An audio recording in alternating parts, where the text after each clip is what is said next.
We're starting our 8th season of Beg, Borrow, Steal. We started out in the 4th tier. We've made our way all the way to La Liga. We haven't spent any money on transfers, but today we go up another gear with the draw for the Champions League group stages.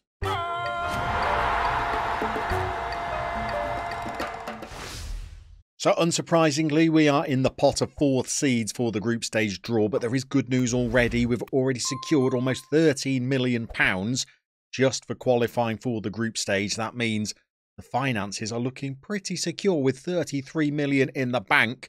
But let's get into that draw now and see who we are going to be facing. We'll do the draw live with you and find out who we've got. There's some big teams in that top pot, including Real, although we can't be drawn with them. But Bayern Munich, Juve, Man United, Liverpool are in there.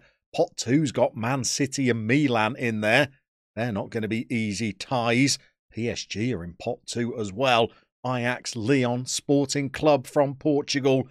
They're going to be difficult games. And then down amongst the lesser teams, along with us, there's Fenerbahce, Olympiacos, Celtic, Zenit, Wolfsberger, FC Midtjylland, and Antwerp. If we had a group made up of just the 4th seed teams, I'd fancy our chances. But against some of the clubs from this first pot and second pot, it's going to be incredibly tough. Let's get into the draw. First out are going to be Besiktas, and then Liverpool, Juventus, Monaco, Real Madrid, FC Bayern, Benfica, and Man United. How have Besiktas been drawn amongst the first seeds? Anyway, on to the second seeds. Barcelona, so we can't go into Group A. Liverpool and Inter, I don't like the look of that group already. Juve and Chelsea, that looks pretty tough. Monaco and RB Leipzig, maybe Group D starting to look appealing. Real Madrid and PSG, well, thank goodness as a Spanish team, we can't go into that one. Bayern and Valencia, well, I guess we can't go into that group either. Benfica and Man City, I don't like the look of. Man United and Milan, I do not like the look of. We are crossing everything for Group D. Let's draw the 3rd seeds. Mönchengladbach, Sporting Club, Shakhtar Donetsk, Ajax, Lazio, Rangers from Scotland, Bayer Leverkusen, and Lyon. I'm still liking Group D, you know. Ajax, Leipzig, Monaco. That seems like the group for us. I don't think we can go into A or to E or to F. B seems horrific. C, maybe slightly less so. H, I don't like the look of either. Let's see where we end up. Celtic are in with Barcelona. Olympiacos go in with Liverpool, Inter and Sporting Club. And we have been given Juve, Chelsea and Shakhtar. Okay, well, I guess after the groups have been drawn fully, we'll be able to see who we're going to have in our opening European tie. So here we go. Our opening Champions League game is going to be away against Shakhtar. I think the game we might come back so that we can get a few of our league games played might actually be this home game against the old lady of Juventus. That could be an incredibly tough game. But by that time, we'll have played a few league games and we'll see how our league form is starting to stack up. We've played one game since our first episode of Season 8. We played Real Sociedad. We went behind and only managed to draw this game 1-1. But how that is the case is absolutely beyond me. They scored an absolute screamer against the run of play to take the lead. I'm not even sure how much we're blaming the keeper for this. It was a little bit of a strike, but it meant that we were chasing the game from the early stages, really. As you can see, that was a wonder goal. And then we spent the rest of the game attacking, trying to dig out an equaliser. We did not get it until the 82nd minute. Diego Rosa got it. Dybala with his 3rd assist of the season, teeing him up. But we really should have won this game. An XG of 2.13 versus an XG of 0.29.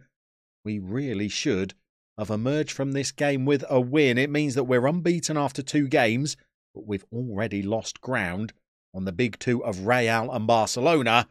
And you know who we're up against today.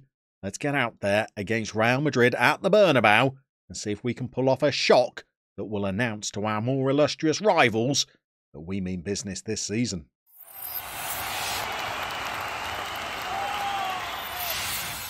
Okay, so we know that this afternoon is going to be a tough encounter. We've gone with what I think is our strongest lineup.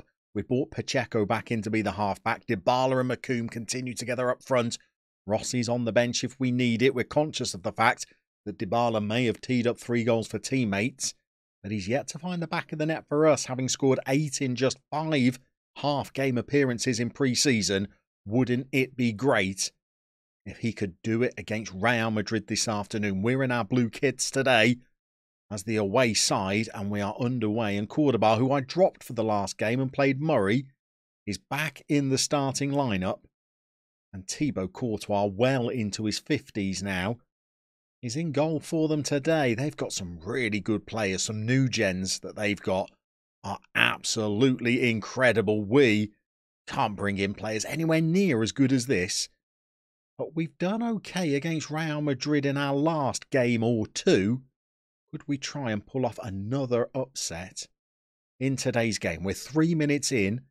They're dancing around us a little bit, and Rodrigo has got in at the far post against a 5'4" Jada Silva at left back. No wonder he was able to win his header. But fortunately for them, clipped the outside of the post and has gone wide. And now we're looking to try and have a little attack of our own. McComb, Dybala. Oh, it's the man I wanted it to fall to. He was lethal in pre-season, but I guess Courtois is a completely different proposition. We don't have a single player playing above a 7, and we are halfway through the first period. And Barossi is flapping around and being beaten from the edge of the box with a header. What on earth? He's made 2 errors here. Oh, he's not rolling back to his Segunda days. The corner comes in. Maybe that one hit the post, but he's outside the box. What on earth is Barossi playing at? He was averaging a 7 before that, and goodness knows how, and we're playing catch-up from the off now. We're into the highlights. McComb, oh, he's offside. What kind of wasteful highlight was that? Or maybe it's because it's leading up to another chance. We're in again, actually. We've robbed the ball back, and Cordoba's going to blast another one over the bar. Give me strength with that, man.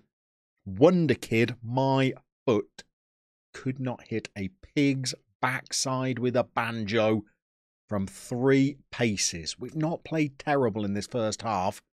Neither have we created too many chances. We've had just that one Dybala effort on target. And Barossi beaten from outside the box with a header. We might not be throwing water bottles at the whole team, but if one happens to hit Barossi, it might do him good in the second half.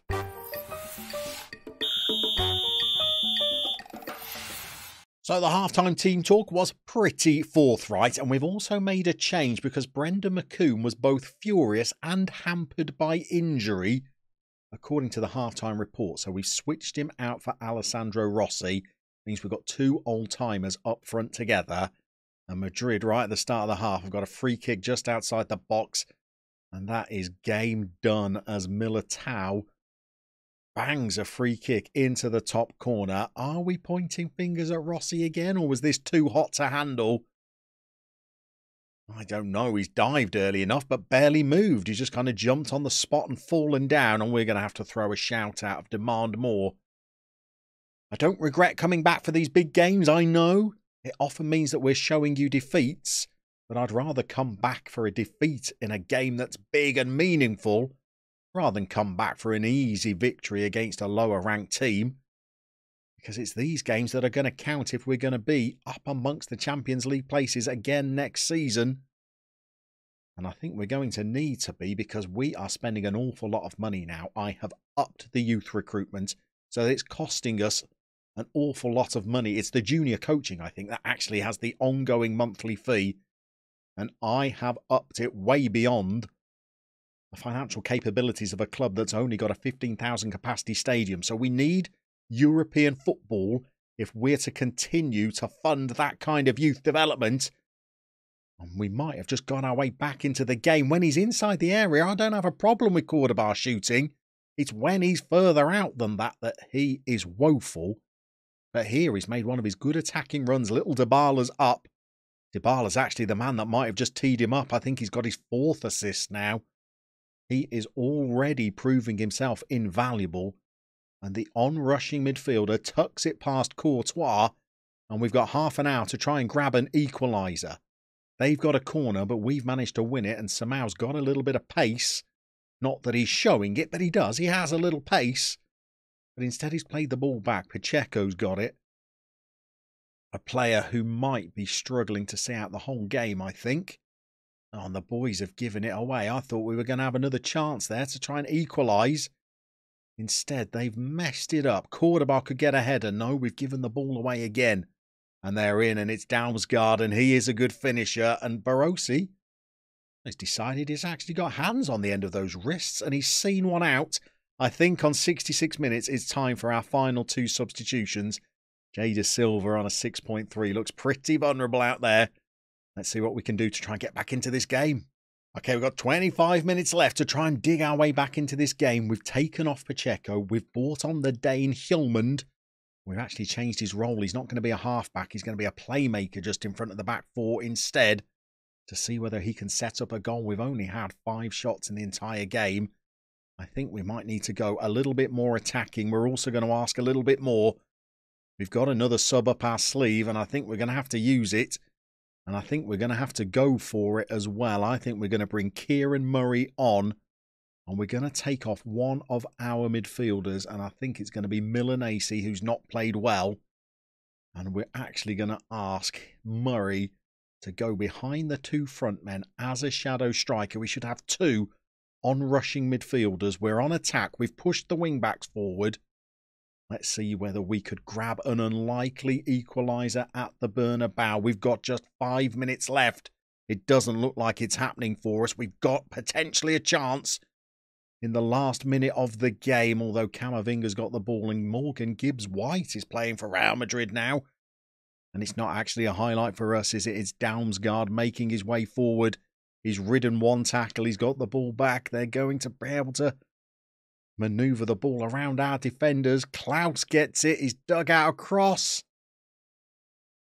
And they've managed to get a 3-1 win. Well, we were in the game up until the 89th minute. But ultimately, we've come up empty-handed once more. We're just a little bit short when we play these top teams, which does not bode well for trips to Juventus and Chelsea in the Champions League, I guess. Defensively, by the way, we still look a little bit shaky. And that is going to be the end of the game, I think. We've got one last highlight in the last minute of stoppage time. Even a goal now is going to be little more than a consolation. So I guess we best get to where we need your feedback today. Chelsea, Juventus and Shakhtar. In our Champions League group, where do you think we might be able to finish? Do you think we can grab one of those top 2 places and deprive Juve and Chelsea of a place in the knockout stage of the Champions League? Do we have to settle for 3rd place and drop into the Europa League? Probably a more winnable competition. Or even is that probably beyond us? And we might just have to settle for just enjoying our participation in the competition and bowing out at the first stage. That was a reasonable performance, an XG of above 1 when we restricted them to 1.69. I guess is not disastrous, but we didn't look close to winning that tie.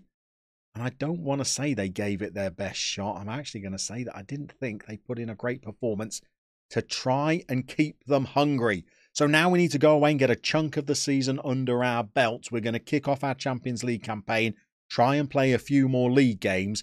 And by the time you come back, we might be 8 or 9 games into the season. And we should be able to tell what kind of campaign it looks like we're having in Season 8 of Beg, Borrow, Steal.